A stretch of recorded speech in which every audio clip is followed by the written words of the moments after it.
Hello, welcome to video number 7. So, linear drumming, cool stuff, yes? Yep, I think it's possibly the funkiest thing that you can do with a bar of 16th notes, in my opinion. But it gets even better. In this lesson, we're going to delve even deeper into this funky way of playing, but this time we're going to remove the restriction of having to play the snare accent on the backbeat. So we're going to go completely doolally, mad as a brush, random. When I got into this linear drumming thing in the first place, I had an old Atari 1040 computer, which shows you how long ago it was. And I sat down and I worked out all the combinations of bass drum, hi-hat, accented snare and unaccented snare for one beat's worth of music, 4/16 notes in other words. And I came up with about 140 usable chunks of music. So then all I needed to do was to cut and paste and drag and drop to produce hundreds of bars of linear grooves. And I did that, and I printed out pages and pages of the stuff and I practiced it, and I learned a great deal by doing that actually. The problem was that I did the maths, and to cover all the variations available I'd need to print out nearly 400 million bars of music. Now, rather than be responsible for destroying half of the Brazilian rainforest, I put the idea aside. Until now. Fanfare please. Yes, it's another iPhone app, and this is called Drum Linear, and it's in the App Store now, and it does what I wanted to do all those years ago on my old Atari. It's a linear groove generator, and it works kind of like a fruit machine, except that it doesn't pay out any money, but you can't have everything. What you do is you press the spin button, and there you go, you've got a randomly generated bar of linear groove, which you can practice. It's got various different modes, it's got an auto spin function and a memory, but if you want the whole story, then just go to drumlinear.com or indeed the App Store. It's a fun tool to use, and it really takes the sting out of learning some really cool patterns, so do check it out. So we'll spin the dials and see what we get. Now, it might not look like it, but actually there's a tune in there. The tune here is simply the bass drum part and the accented snare notes. All the other notes are what I'd call textural filler. The textural filler is a really important part of linear grooves because it's this which gives the style its amazing sort of funky character, but for now we're going to be more interested in the tune. And if we extract the tune, it would look like this. And because your horizontal reading chops are really cooking now, you'll know that it sounds like this.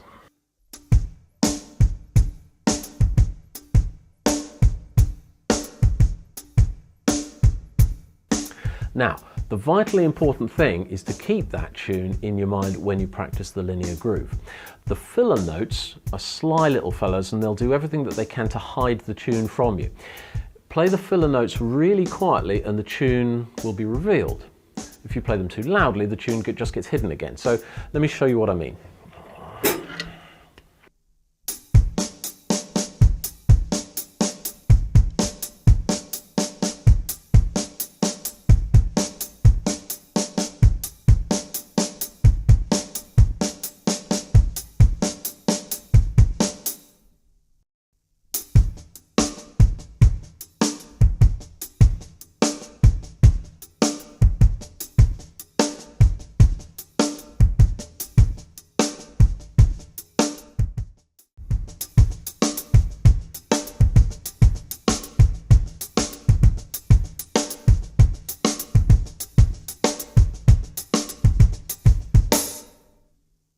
So, do you hear the difference? The secret is to have the tune in your mind's ear before you start practicing it. With all of this drum secrets stuff, my aim is to help you to become an awesome drummer by not just showing you what to learn, but showing you how to learn, which I think is more important. Linear drumming is a tough cookie, but I've got a couple of good learning strategies that's going to help you to make a ton of progress in an amazingly short space of time.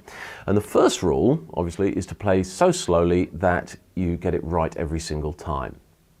Now, if you've seen Drum Secrets 1 or listened to the podcasts I've done, then you'll understand why that is such an important rule. Secondly, I want you to think of your brain as if it were a muscle. If you were to hold a heavy weight out like this, you'd eventually have to drop your arm. You could do two things. You could lessen the weight so that you can stay out like that for longer, or you could give yourself regular rests. And how this relates to linear drumming is this. Lessening the weight is the equivalent of slowing the exercise down. There's less strain on your brain and you'll be able to hold your concentration for a lot longer. The second approach, taking regular rests, is the equivalent of the release bar method, which is something we've already talked about. You concentrate and relax, concentrate, relax, concentrate, relax. So when I'm faced with a new linear groove to learn, I can either play it really, really slowly, or do what I suggest you do, which is only concentrate on nailing the first half of the bar, but invent a release for beats 3 and 4. This way you'll be able to loop the bar without frying your brain up. The next thing you do is simply reverse the idea. You play something really simple on the first half of the bar, which you can play on autopilot, and then concentrate for beats 3 and 4 and read them. So when you can do those two steps, you'll be ready to play the whole linear bar followed by a whole bar of release. Then after a few times around that routine, you'll find magically you'll be able to play the linear bar, loop that and play it up to speed. Yeah, great, you'll sound like Dave Garibaldi and it won't have fried your brain. Here's a demo of me doing such a practice routine.